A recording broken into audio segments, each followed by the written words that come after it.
यशस्वी होण्याचं कारण महामंडळ. आणि महामंडळ ज्या वेळेला सुरुवात झाली 1965, ना घरे ना ठिकाणा, तुझे चरण आहे, काहीच नव्हतं. काय होतं? महामंडळाचे एक बॅनर होता, कुठे बँकेमध्ये खातं नव्हतं. गणपतराव वर्तक आमचे पहिले अध्यक्ष स्वर्गीय काकासाहेब यांचे मार्गदर्शन, तात्या आणि सगळी मंडळी तिथे होती फक्त एकच जिद्द होती. आणि गरिबीमध्ये ना माझा अनुभव आहे, गरिबीमध्ये आपण खूप एकत्र राहतो, खूप एकमेकांना सहकार्य राहतो, एकमेकावर विश्वास ठेवतो आणि त्या विश्वासाला पात्र असलेली मंडळी जी काही आहे ही पहिल्या, दुसऱ्या, तिसऱ्या पिढीमध्ये आज त्याच्यामध्ये सुरेश हा आमच्याकडे 5-7 वर्षाचा आलेला म्हणजे कार्यकर्ता जरी असला तरी जीवाभावाचा मित्र झाला. आणि म्हणून महामंडळाच्या अनेक कार्यक्रमामध्ये काही सुरुवाती करायला पाहिजे.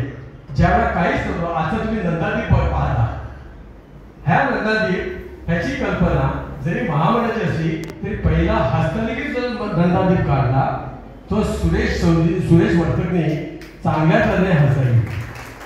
कारण आपल्याकडे त्यावेळेला तिघांचं सुंदर अक्षर होतं, एक सुरेश वर्तक, सुरेश चौधरी आणि दुष्यंत चौधरी. यांचं सुंदर असं उभं असं अक्षर असायचं. आमचं अक्षर उंटाच्या चारीपुढे नेहमीच तिरकं असायचं, परंतु त्याला सुशोभित करण्याचं काम त्या नंदादीपला हे आमचं असायचं. महामंडळाची जिद्द जी होती त्या कार्यक्रमामध्ये एक सुंदर काम होतं म्हणजे तात्यांचं असायचं. तात्या आम्हाला नेहमी चॅलेंज करायचे. आमचा ग्रुप तो कसा, हेमंत चौधरी, स्वर्गीय के.पी. म्हात्रे, मनोहर वर्तक, सुरेश चौधरी, शरद राऊत, सदानंद राऊत, भालचंद्र म्हात्रे, असा हा तो त्यावेळेचा एक चांगला ग्रुप होता. आणि तात्या नेहमी आम्हाला एक चॅलेंज द्यायची, हे तुम्ही करू शकणार नाही, हे करू शकणार नाही. आणि आम्हाला मग त्यावेळेला असं वाटायचं की काहीतरी करायला पाहिजे आणि त्या दृष्टीने आम्ही ते काम करत असतो.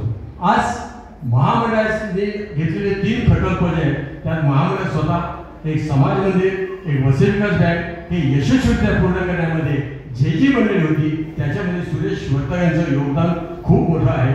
आज त्यांनी नव्या एका प्रकल्पामध्ये त्यांनी जबाबदारी घेतली.